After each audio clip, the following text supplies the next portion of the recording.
In today's tutorial, let's learn how to do the miniature. This is the smallest size version of the miniature pumpkins that we have on file. Let's begin that right after this.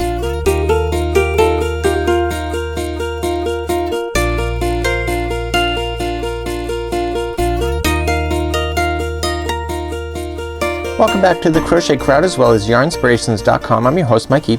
We have this great little pattern here and it has two sizes of miniature pumpkins, and today it is the smallest size. So we already have a tutorial available on YouTube for the larger size of this. Now the smaller size starts down here at the bottom and the instructions goes to the top.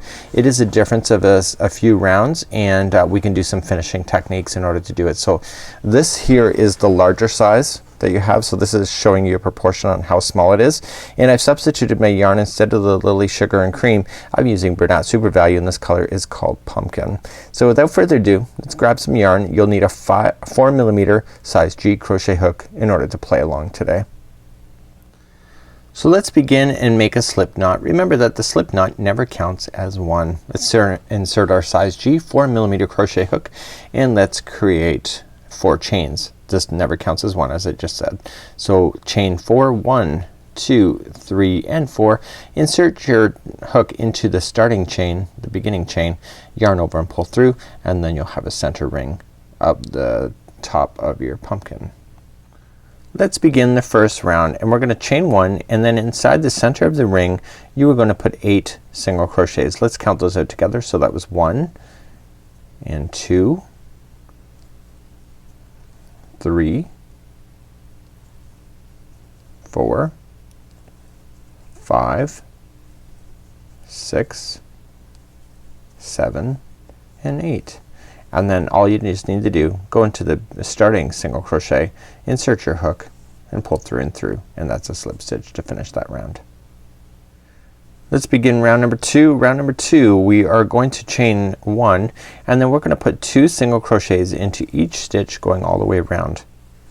So just 1 and 2. So I always like to count that out to make sure I don't miss. So that was 1, and so I'm gonna put 2 into each one, and so I go, the next 2 is for 2, the next 2 is for 3, next 2 is for 4, next 2 is for 5, next 2 is for 6, next 2 is for 7, next 2 is for 8. And once I have that done, I can say that's 8. I can just slip stitch to the beginning single crochet to finalize that round. Rounds 3 and 4 are identical. You just have to chain up 1, and that's just 1 single crochet into each stitch going all the way around. Please do this for rounds 3 and 4. So 1 single crochet into each. So 3 and 4 are now done, and you can see it's nice and bold up now, and now it's time to ready to go for round number 5. Round number 5 says chain 1, and it says single crochet together and then 1 single crochet in the next 2. So what we have to do, we've already chained 1, we go into the first stitch, pull through, go into the next stitch, pull through, and then you have 3 loops in your hook, pull through all 3, and that's a single crochet 2 together. And then it says 2 single crochet in the next 2. Okay, so the repeat pattern on this round is that the next one is a together, so go through the next one, pull through, and then the next 2 are single crochets each. Do that all the way around. If your counts are right, the final 2 stitches of this round will be 1 single crochets each before joining it to the top of the first 2 together. We need our stuffing at this point, and we just gotta lightly stuff this, and I'll be right back and I'll do that off camera. So I've now stuffed my pumpkin. You can see it's nice in there. I don't want to get the stuffings trapped in between any of these stitch work, so I kinda use my finger and push it down when I'm going into a stitch. Let's move on to round number 6. Round number 6 says chain 1, and it says single crochet 2 together 6 times. So we go into the next one and do 2 together, and we keep doing that all the way around. So we don't put any single crochets anywhere by itself. So the next one's 2 together. Please do that all the way around. So I'm coming up all the way around. I want to slip stitch to the top of the first single crochet 2 together, and now I just have a few stitches left. So as of round 7 it says to chain 1, and we're going to put in a single crochet together 3 times in a row. So there's only 6 stitches left, therefore you only need to do this 3 times complete. And then we're gonna do some finishing techniques to make this look more like a pumpkin. This is the bottom of the pumpkin that we're finishing up of. Okay, so I've done all 3. I'm just gonna leave a bit of an extra long tail, and I'm gonna grab my darning needle. So I'm just gonna pull up on this at this point, and I am going to put in my darning needle. I want to secure this into position. I want to do a nicer look. Even though it's on the wreath, you may not be doing a wreath, so you might want to do something for something else. So you just want to push it in, going across the final base like so. And if you go in a minimum of 3 times, the project can never, and it's in different directions, the project can never stretch in all different directions at the same time to make this come loose. It's one of the advantages of it. So this is what it looks like at this point. So this is the top of the pumpkin. I'm not so worried about this little idea here. We need to do a stem, and we need to do some finishing techniques as well. So at this point, this is the miniature of the miniature, and this is the larger one of the miniature, but this one still looks like it's squatted. This one hasn't been squatted yet, so we're gonna do that as well. But let's begin to do the stem first in order to make it work. Let's begin to do the stem. Leave this as an extra long tail so you can deal with it after. The stem is really quite easy. I actually thought it was a mistake in the pattern. It was so easy, but then when you see it done, because it's a miniature, it just makes sense. So let's do it, and by the way, it's the same stem for both of the pumpkin sizes. So let's go. It's gonna chain 3. Remember that the slip knot never counts as 1. So 1, 2, 3. Coming to the second chain from the hook, just slip stitch in, and then the final chain slip stitch, pull through and through, and now leave an extra long tail so you can use that as the sewing into the project when we're ready for that. So you'll have to put this aside until we're ready for the next part. Okay, so that is your stem, and it'll stick up from your pumpkin just like that. So we're now ready to do the pumpkin shaping itself, and we're gonna need a darning needle for this, and we're going to put lines around the outside of the pumpkin to create the ridges. One side we're just gonna create a slip knot, and I'll show you why in just a moment. So I want you to start off by coming, so this is the nice side. You can really clearly see it's a nicer side than the bottom side. So this is the side that you would want facing up. So I want you to come on the bottom side and go straight through the pumpkin, right through to the space in the middle, like so. And I want you to pull this, but don't pull all the way through. I want you to keep a little loop that you're going to go. So go around the outside of the pumpkin and through that loop.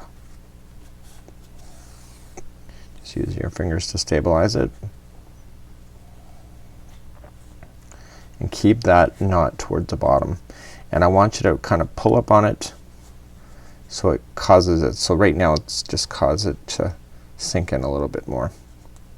Okay, so you're gonna create this shape. It just has to be subtle enough to be believable that it's a pumpkin. Now once you have that done, just come up through the bottom side again, go back to the top to the same gapping space, and just rotate it a little bit. They ask you to do 5 of these ridges, so just make it look good. You can always move a ridge if it's not exactly where you wanted it to be. You just grab your crochet hook and just slide it. So just reef on it, pull it up, go back around the bottom, back to the top.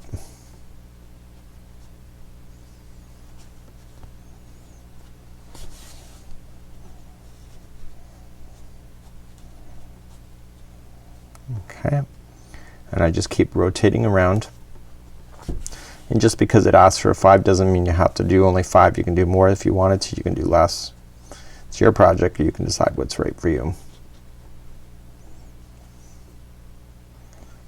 They always say when you're going to do anything, it looks better if it's always an odd number. Okay, so there you go. So now that I've done that, I'm going to go down through a piece of the fiber on the top side. So I'm not going down through the middle completely. I'm going down through some fibers on the top to make sure that it stays, and then coming up through the bottom.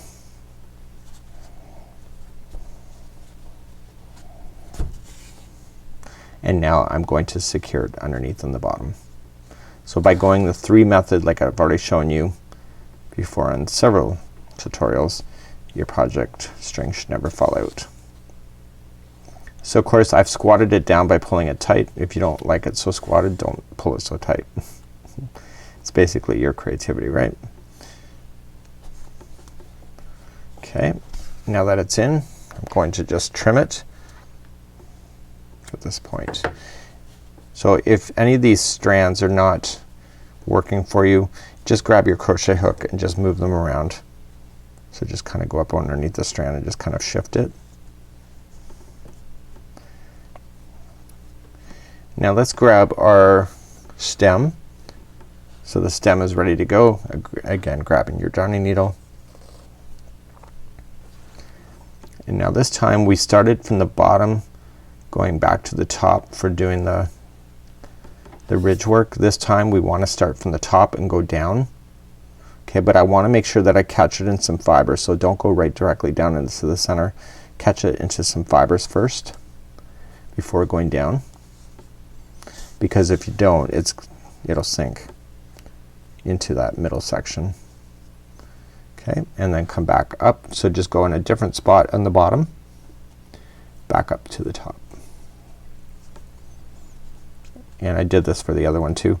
So just grab it around some of the fibers of the stem area as you come back up, and now nose dive back down in.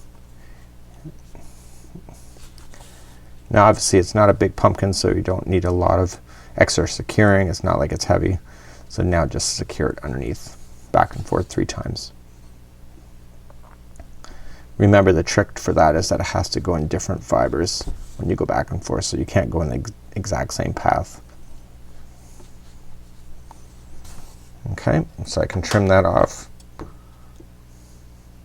Now I told you to leave an extra long tail when we started, and the reason for that is that you have to bury that too. So if it's too short, you're gonna have a hard time trying to get rid of it. So just putting it in and just nose dive it in to your project right to the other side. It's already locked into place anyway.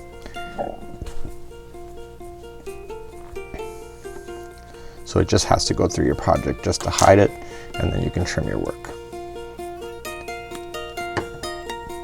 And so that's how you do a miniature smaller versus the other one. So it's even smaller than the original.